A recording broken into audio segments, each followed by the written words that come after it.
Logic. यहाँ logic का मतलब है एग्जिस्टेंस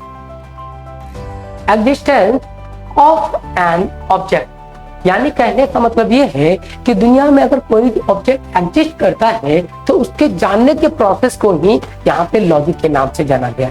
फॉर एग्जाम्पल, अगर मैं इस बोतल का एग्जाम्पल ले लूं, तो अगर मैं आपसे पूछ लूं कि बेटा बताओ इस बोतल में क्या है, तो आपने जवाब दिया सर पानी। तो कैसे पता किया?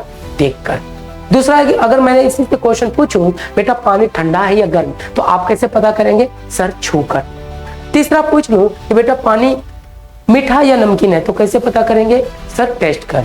तो ये वो सारे तरीके जिससे किसी ऑब्जेक्ट का होने का एहसास होता है, उस सारे पॉइंट्स को ही हम लॉजिक कहते हैं। अब बात आ गई सर इसके आगे इंडियन क्यों जोड़ा गया?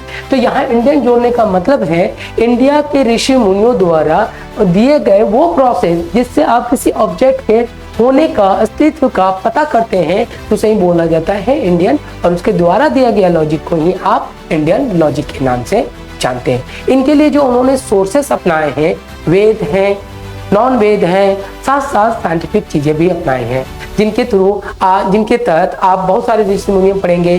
बौद्ध है, जैन है, चारवाक है, वैशेषिका है, कन्नड़ कश्यप है। इन सारे फिलोसोफर ने अपने कुछ थ्योरी दिए हैं जिससे किसी ऑब्जेक्ट के होने का एहसास होता है।